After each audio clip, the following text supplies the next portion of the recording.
So in this video, I'm going to cover how I install PEX in my garage.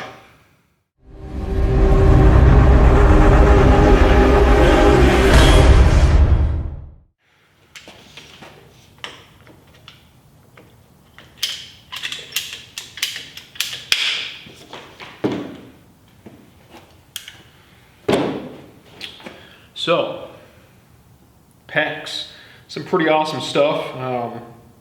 This is what they're using nowadays for new construction on houses and, well, pretty much anything where you're using running water.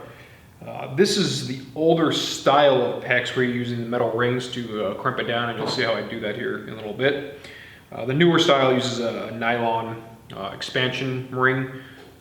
That's what's installed in my house.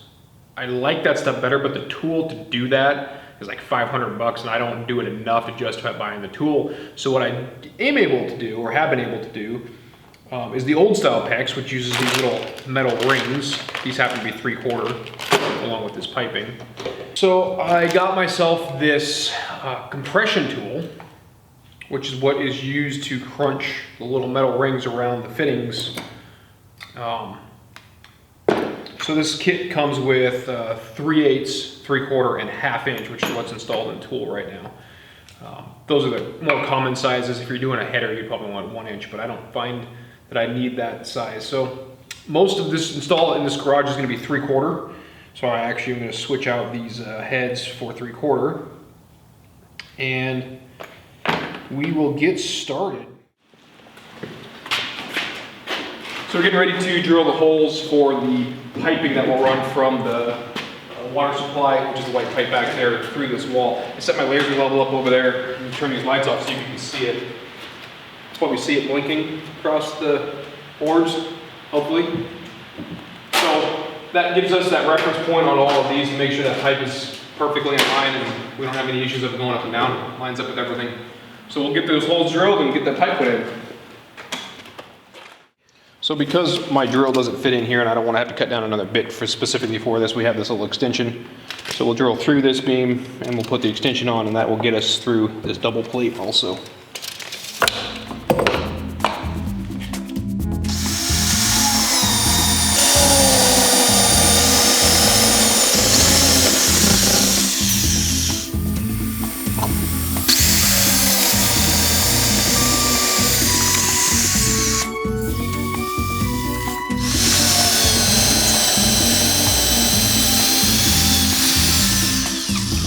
We are ready to put our first piece of PEX in the wall here.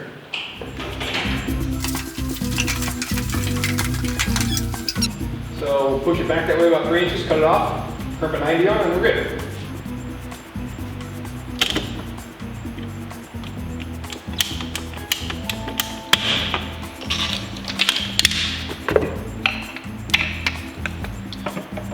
Got a fitting on there, and there's a 3/4 inch crimp ring that he's sliding back. Make sure that the crimp is on there good.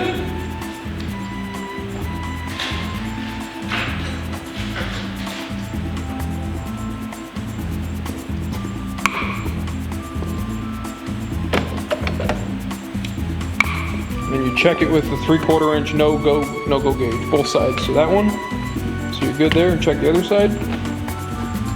Let's flip that around and use this. So you got a go and a no-go. So that's not over crimped. So this one does not slide on, so you know you're not too tight. But this one does slide on, so you know you're just perfect. So one side is a go and one side is a no-go. So we're installing the outside spigot right now. You saw that blue pipe was already crimped on this side because you wouldn't be able to get to the crimp on the inside of the wall. Couple of screws, and this thing will be installed, ready to go. I realize this isn't a frost-free spigot, but I like this style better than the 90-degree throw on and off. 2 screws and all done. So this is the other side of that spigot we just slid in there, and he's going to go ahead and crimp on the 90. He's got the rings already installed on there. It's going to be a little bit of a trick to get this stuff to crimp at that angle, but we should be able to make it work.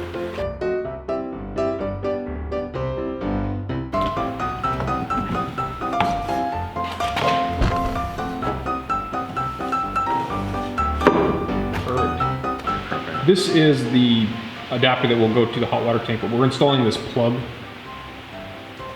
so that we can do the pressure test on the piping before we sheetrock. So the plug's in, the crimp ring's there. Go ahead and crimp that.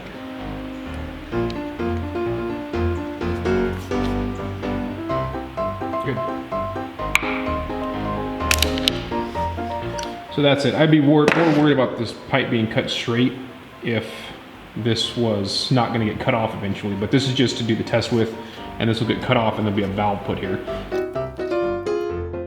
So that is the cold water supply to the hot water tank, which will eventually be sitting inside of a cabinet right here. This will be the cold water supply to the sink, which will be above the hot water tank. So I'm doing the final assembly for the last piece to tie into the water line. I've already drained the pressure tank. I'm gonna build this out of place and then we'll go ahead and install it over there. I already put thread tape on here and threaded this adapter into this adapter, which will then go into from PVC to PEX. So we'll get this all put together.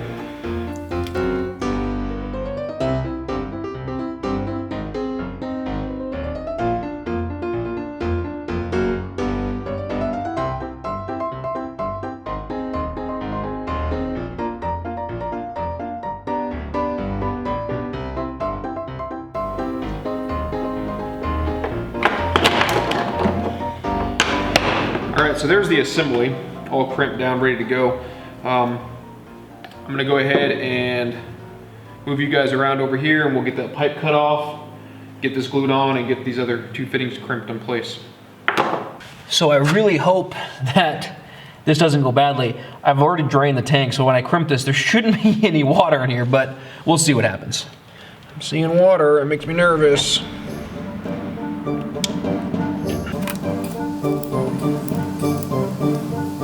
We're getting some water, not very much, but with my tool sitting there, it's controlling the spray pretty well. I'm gonna go ahead and shut this valve and see if that helps.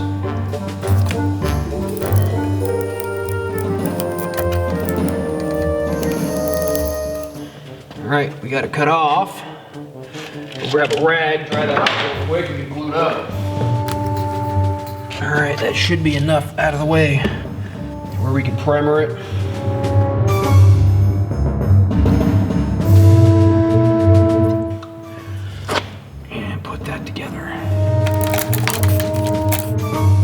So that is the connection to my water supply, and I've got a valve here, which I just opened, but I'm gonna go ahead and, I'm gonna leave open in order to let any vent, I don't want pressure building up on this joint till I know it's dry for about a minute or so.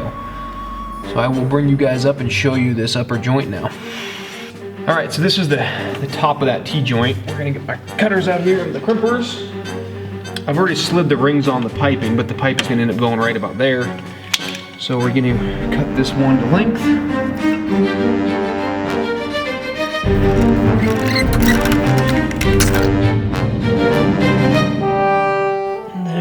And there. So all these are good. If you were under crimped or over crimped, there's an adjustment on that crimping tool that allows you to either crimp it harder or loosen up the crimping.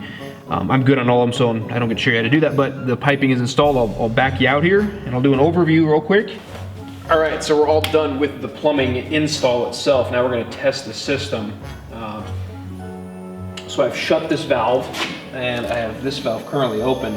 I'm gonna go ahead and shut this and also open that.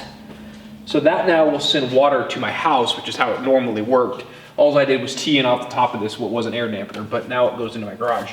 So I'm gonna go ahead and turn my breaker back on, which will turn the well on. So I just turned on the well, which powers this, which pumps water from my wellhead to here. You can see this gauge will start to climb up slowly.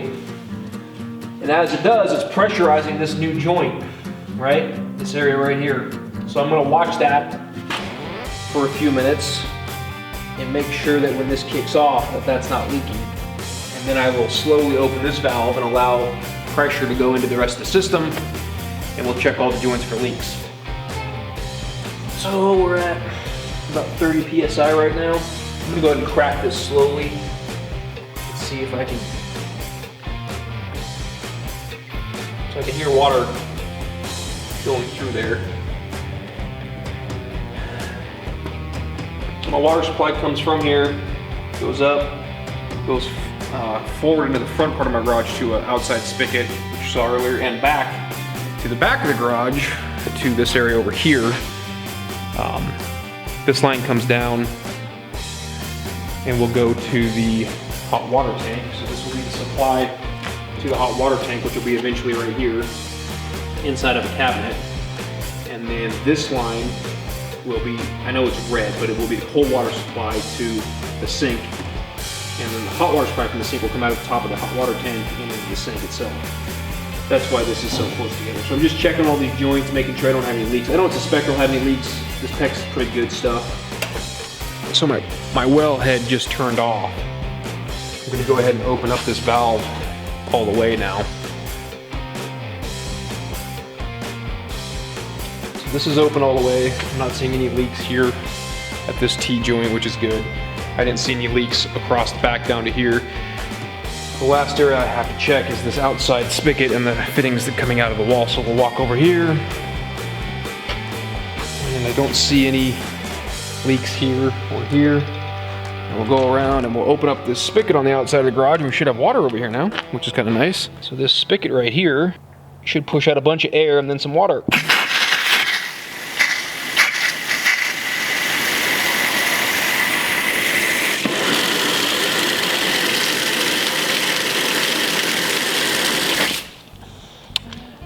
And it does. That wraps up the plumbing in the garage.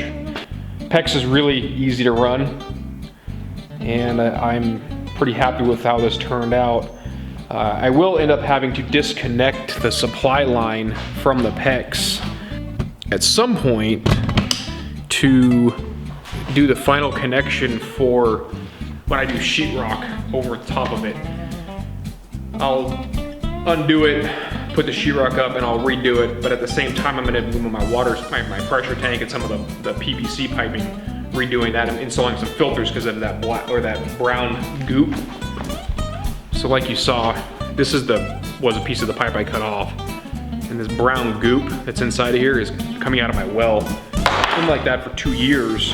I have some big huge filters I got on Amazon, a charcoal filter and a micron filter that I planned on installing, but I wanted to do the garage first. So in any case, we will get those filters installed once I move the pressure tank and once I have the containment or the cabinet, I'll call it, built around the pressure tank itself.